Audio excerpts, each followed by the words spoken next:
Tigris Euphrates. Just finished my playthrough. First time I've played it since, I don't know, maybe the year it came out, maybe a couple of years after that I got to play it again. I'm not sure. I seem to remember playing it a couple of times in the past. And this game did what it did to me, what I remember it doing to me long, long ago, which is it absolutely stunned and floored me. I do not know in any way what sort of all the different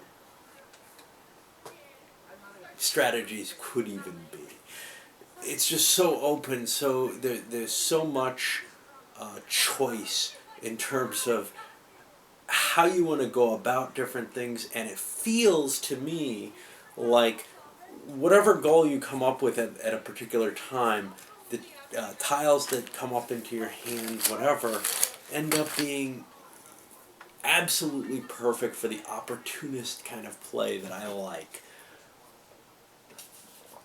Which is to say, you look at what you have, you look at the board, and you try to see, can I do something really, really impressive? Can I score big points? Can I do that, revolution internal attack and try to grab a bunch of red pieces at once from that? One red piece from that. Can I do the external attack and get a bunch of pieces from destroying other people's stuff? We saw that happening at the end. I still haven't completely figured out, how to use those catastrophes. I didn't bother using one once. Beyond, yeah. Hey, you can have sex in my jacket, but that's it. That's great.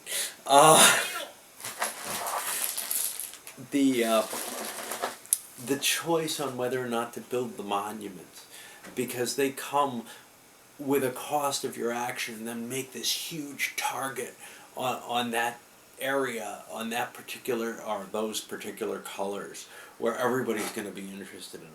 So taking that option and actually paying that price just to have it taken from you would be foolish, right? Yet building yourself up so you can defend it is likely to give you lots of points, unless you do it by a joining type method. Joining an empire might make it plausible to build that monument. Building a monument as an offensive action. I was looking at this at some people. Hey, you are in a position where I could play a tile and build a monument all over you and take away your defense of your territory and then hit it. And then I'd have that monument that you've been building most of the pieces for. So you kind of don't want to put yourself in a position where somebody else can build the monument for you, because they might do very bad things to you with it. I think there's just so many different little things like this that are just, becoming dawning on me as I'm playing it. That there's a lot to explore here. Now, that's why I think this game is as popular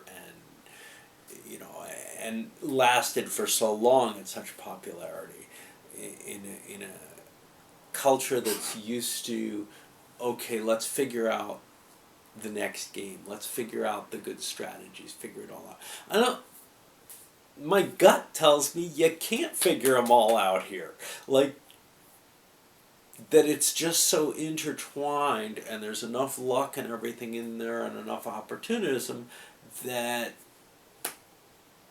you really just can't sit back and say, okay, this is what I do in this case, this is what I do in that case. That there's no clear road to victory. Sometimes it might be just playing the tiles and getting your cubes, but at other times something may come along that's just so valuable, and I think it's tough to play for that, but it's very geometric in playing for that, and in a very pleasing way. It's not geometric like, say, Africa Core, where you're saying, well, wait, this shouldn't be a geometric game. This is just such an abstract kind of Euro-ish game that the geometry kind of makes sense with it. I generally like lighter Euros, and I think this more or less fits into that lighter Euro category in the sense that if you're playing it, you really don't want to be calculating everything out. You know? That brings us to the hidden aspect. So there's two things that are hidden. One is your tiles themselves, and that's, purely hidden information. It's like a hand of cards. The other, though, is your victory points, and I think it's very important to my enjoyment of the game that they actually remain hidden. If you played with people writing them down, or if you played with them just, hey, let's play with them open instead, people would be looking and counting every single other player and making these detailed calculations to try to see who can win. And that would drag this game out of being this really pleasant, kind of intense, try to figure out how to get what you need to try and, on top of that, figure out what you need precisely by calculating it. And that's sort of the jump to me between a game that I enjoy and a game that's pure misery. If I can calculate everything out, and it's not trivial to do so, I really just like a game. And that kind of boiling down really makes things unpleasant. One of the things that I thought about with this game, first of all, I seem to be liking Knizia Games, however you pronounce his name. Ra. I know there's another one. Rome was fun, but it wasn't up there. But I think there was another one that I had kicking around here that I kind of enjoyed a great deal, and it stunned me how much I liked it. I don't remember which one it is, though. But it also, one of the things that I brought out initially was this, how it reminded me a little of Acquire, with the placement, the merging type feelings and everything. But Acquire is such a, there's so little to Acquire. I know some people seem to think there's a lot to it, but I've played a lot of Acquire since I was like 7. And I'll tell you, there's very little to it. You got some tiles, you've got some very clear moves that make you stuff, and it's not like, it's one of those games where I don't feel like there's much growth after a certain point. This one, I can't be certain. Maybe it hits the same kind of dead end, but it sure feels differently. It feels so sort of amorphous in terms of the kind of thought that you're making. The way that it just shifts, the whole world can change, things being destroyed and removed from the map, kingdoms changing completely. I think there's too much chaos there, but chaos that's brought about by people's direct actions, and maybe there's some luck involved in it in terms of did they draw the stuff that'll create that, but very much something you can look at and say, this is good for me, this, and then you can almost instantly say, this is the best thing for me. Once you think of it. You might not think of everything very easily, but I think once you get used to the patterns, that becomes very clear, in a way that, say, Go becomes clear as you get better and better. Not to say that Go is just going to be trivial to somebody who's very good at it, but I think it's pretty trivial to beat somebody who's nowhere near your level. And I think in the same way in this, that it's fairly easy to figure out at least if you have one of these tremendous moves and you see it, that it's worth taking. And as to the others, well, then it becomes kind of this balance based on the guesswork of who's got what cubes. And to me, Acquire is just, hey, did I draw something that helps my company? Do I get the merger that I can destroy my company with and collect enough cash to turn over quickly? It becomes a game about turning over your stocks the most times.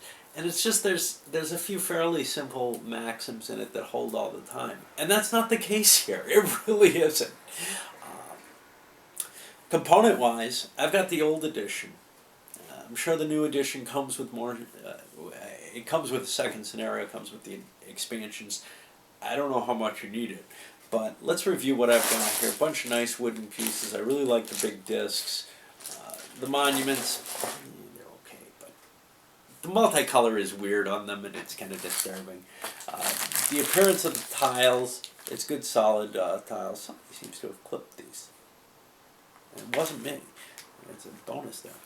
You've got these things, I don't know, they have a blandness to them, but they're sturdy enough. They've got a little, I didn't even look at this, but they've got a little cheat sheet of the information that you need on here, which I remember the first time I played, that being very helpful, having that. Now I've got the rule books in front of me. You got two rule books. The first one's the main rule book, and it's filled with examples and the rules and some historical notes kind of in the sidebars here. I found it difficult to wade through skipping the examples, but the problem is I don't trust things like this from my Tim Jim days, reading Tim Jim rules and stuff. I'm not sure if it specifies enough. It actually looks like this may be the condensed version of the rules that more or less catches it all in a very loose sort of manner. There might be things you'd have to look up, but actually I think this might work. This might have worked very well for me in a way that I didn't expect it to. I expected this to be the let's play, and really actually this is more of that style. Very procedural in the one rule book, like most are. This one actually looks like it was what I should have looked at. I like the old map. I like the old Mayfair map. I like the blue and the brightness and the intenseness to it.